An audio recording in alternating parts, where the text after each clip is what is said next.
Alright guys, so welcome back to Gamer Today. Today I'm going to show you guys how to get a win almost every single time in Mandos Bounty, so you guys can get that cool glider. I made a video the other day that was quite lousy, below my standards, and honestly I was very disappointed. I wasn't even aware that there was a glider that you got from basically winning the game. So I'm going to show you guys to make up for it how you can get a win in every single game or very close to it and pretty much get yourself that glider. Now first things first guys, you want to go stealthy, you want to go tactical. You don't want to rush into early game battles. You want to land on the outskirts of the map. You kind of want to play like a noob in a sense, but you're not being a noob, you're just kind of warming up, you're getting yourself ready for those big fights. Those early fights don't mean a darn thing. You really want to wait to the late game before you start actually taking out other players or killing other players. You need to make sure that you actually have a reason to. There's galactic points in this game, right? And as more people start killing each other, they gain more galactic points. Why would you waste your time basically grinding away killing like 10 different players if you don't have to? Maybe you only have to take out 3 or 4 people, maybe 5 people, maybe just a few teams if you're playing teams, trios, or duos, etc. You can also play in solos, and the same concept applies in all different modes. Play stealthy, play smart, and you don't have to be the best Fortnite player in the world to get a win in this mode. It's really not that difficult. Now this mode is challenging, not gonna lie, but if you follow my tips and my strategies, you'll get a win pretty much every game, or at least get in the top placement. The idea behind this is get the gear that you need early game, just like you would a standard game of Fortnite. Land on the outskirts of the map and work towards the center. Keep riding the edge of the storm. Eventually all these guys are gonna have so much coinage, they're gonna be rich, okay? And then and only then when you make yourself visible and start taking out those cash cows. That's the idea behind it, right? You're basically coming from underground, you're in the sewers and you work your way up the corporate ladder, but essentially you're just taking out a bunch of rich cats and stealing their goodies, so that way you can actually get the win. Now keep in mind that Mandalorian's going to come down and he's got a lot of health, guys. He's a pain in the behind to kill in this mode. He's a lot harder than he was in the main game of Fortnite to destroy. He's got some good gear and of course you're getting shot from all different sides. Everyone knows where you are on the map as well at all times in this mode, because again when someone basically has a contract on you at all times, you and your team are pretty much visible to somebody at least on the map at all times. But if you land in a place that's not very close to the circle, most people are going directly into fights, so you probably won't be bothered. Even though they know where you're at, they're going to be like, oh god, they're on the other side of the map. They're not going to go for you. That's what you need to do. When you come into the game of Fortnite, make sure to look at the circle and go, okay, so that's where the boss is going to be. I want to land on the very far end of the corner.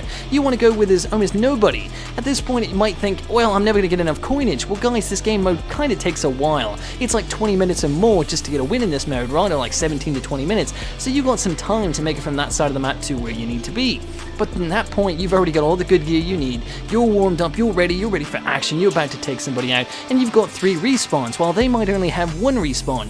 In this mode, guys, you do respawn 3 times, but 3 times goes by very fast if you keep going into fights. So if you do it smart, or you play smart, you won't have to keep respawning. And you get what I'm saying? By that point, even if you're a horrible player, you still have 2 extra respawns or 3 respawns on top of the average player. Therefore, you have an upper advantage. It's like having a handicap. And the more I played Mandos Bounty, I actually realized it's very close to Wicks Bounty, which I said yesterday in my video, which was true. And guys, I went into my first game and I got a win right away, because I went into it with the same strategy I did for Wicks Bounty, which is basically be tactical. Don't be stupid. Go into it with, hey, you got respawns. Use those respawns as like extra lives. This is like in a game of Mario, when you jump off, you lose a life. Well, this is kind of how this is. So the more you keep that factor in mind, you always will have a huge advantage. So guys, keep this strategy in mind. I taught like maybe 60,000 people and more, almost 100,000 people between all my videos of strategies for Wicks Bounty. This same strategy works here. So trust me, it worked for them then, it will work for you now. I've got some reputation for making videos that kind of help people with strategies. It's just something I do. You take military strategies, you throw it into the game.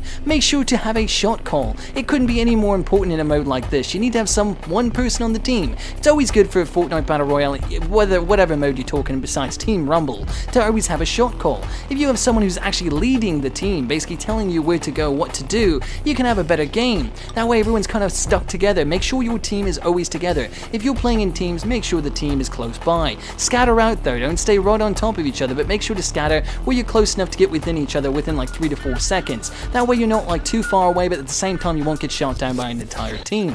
So that way there's always someone to back you up. Now in this video guys, I realized I didn't cover everything to do with Mandos Bounty. I didn't tell you about all the rules, I didn't tell you how it all works, but I did tell you guys a lot of that in yesterday's video, so go check that video out, even though it's a little lousy, because I didn't even tell you guys you could get a glider for it. I kind of didn't do what I should have done, but I still told you guys how to play the game. But all you really need to know, whether you want to talk about, is this little watch thing on the hand. It tells you about like the bounties and stuff, and you always are assigned a predetermined bounty. Could be anybody on the map. It won't be the highest paying bounty at all times. It'll be random. It makes no difference at this point. Honestly, you don't even have to pay attention to it. All you care about is this late game. That's why I didn't waste my time talking about it now, because I didn't focus on that at all throughout this entire game. I was like, okay, well, how big is the bounty on the guy that I currently have? Well, it's getting bigger. Okay, I'll still wait. Let my target get eliminated by somebody else. And then eventually I'm like, oh, okay, well, it's starting to get, pretty good now. We're getting close to the end circle, and that's when we went into the fight. And I told my entire team, I was actually talking to them the entire game, and I was being the shot call, telling them where we need to go, when we need to move, that kind of thing.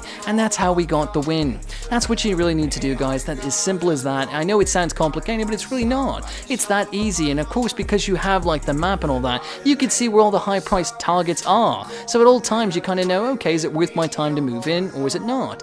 Anyways, guys, hopefully you did enjoy the video, and if you did, make sure to like, comment, and subscribe. Let me know in the comment section down below, did this video help you? And if it did, let me know. I'm curious. Anyways, guys, until next time, it's been Gamer Today.